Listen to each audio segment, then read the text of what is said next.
बांग्लादेश में आजकल जो अशांति फैली हुई है, उसकी आग हर तरफ महसूस की जा रही है। तो चलिए आज इसी पर बात करते हैं और समझने की कोशिश करते हैं कि इस पूरी उथल-पुथल के पीछे असल में चल क्या रहा है। इस कहानी की शुरुआत होती है कुछ बहुत ही चौंकाने वाले, हैरान कर देने वाले दृश्यों से। ढाका की सड़कों पर अराजकता का माहौल है और निशाना बनाया जा रहा है वहां के बड़े-बड़े मीडिया संस्थानों को।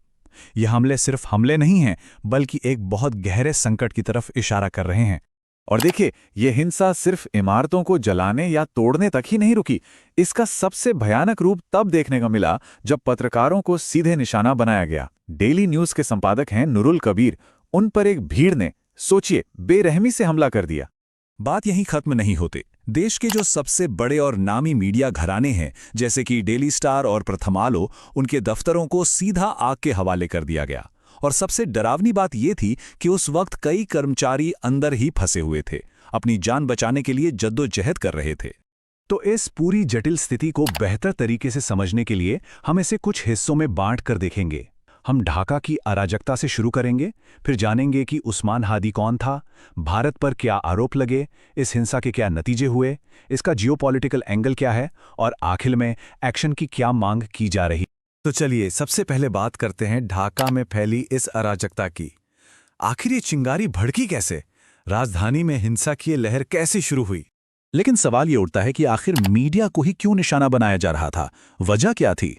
प्रदर्शनकारियों का यह मानना था कि ये जो बड़े बड़े मीडिया हाउस हैं, वो शेख हसीना की पिछली सरकार के समर्थक हैं।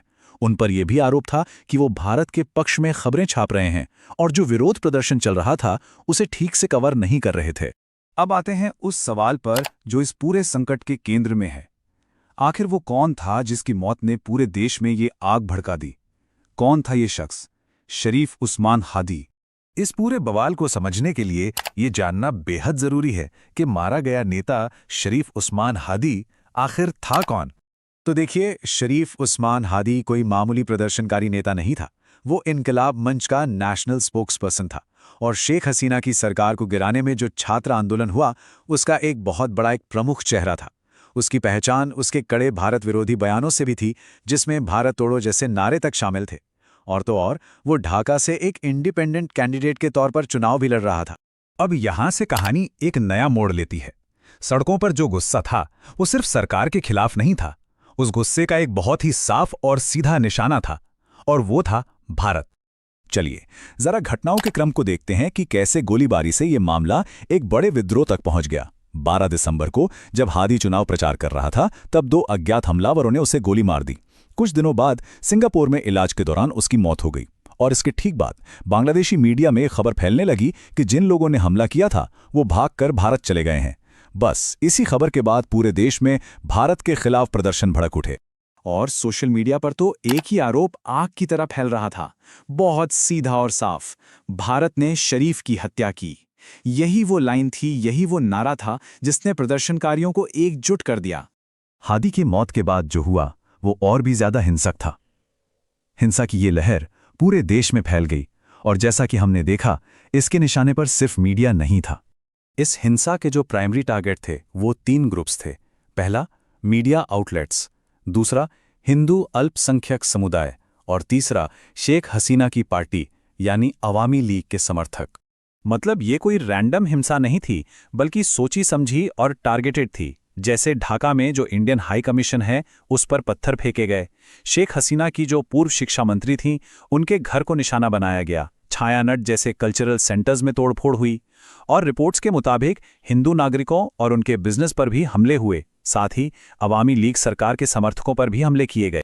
अब इस पूरी तस्वीर को थोड़ा और बड़ा करके देखते हैं, क्योंकि ये मामला सिर्फ बांग्लादेश का अंदरूनी मामला नहीं है। इसे एक बड़े जियोपॉलिटिकल गेम के तौर पर भी देखा जा रहा है। आरोप लग रहे हैं कि इसमें विदेशी ताकतों का भी हाथ है।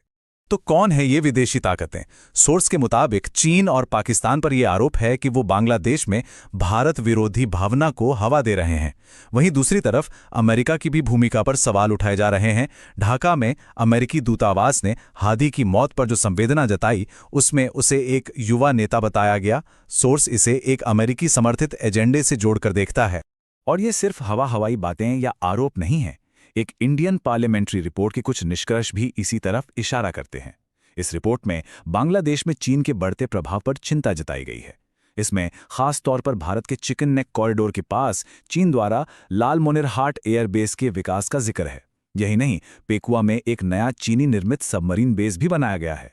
रिपोर्ट में साफ कहा गया है कि बांग्लादेश में विदेशी गतिविधियों पर सतर्कता बनाए रखने की जरूरत है।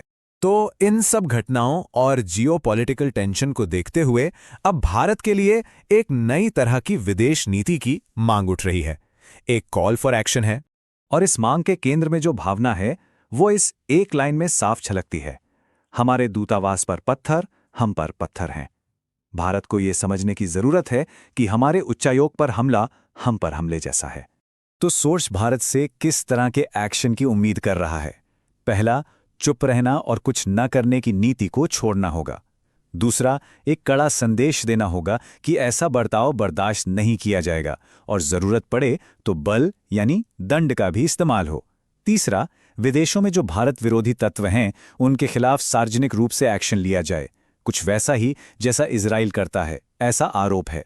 और चौथा, शेख हसीना जैसे नेताओं को शरण देने के मामले में डिफेंसिव होना बंद किया जाए। तो जैसे जैसे ये क्षेत्रीय तनाव बढ़ रहा है, एक बड़ा सवाल खड़ा होता है कि भारत बांग्लादेश संबंधों का भविष्य क्या होने वाला है।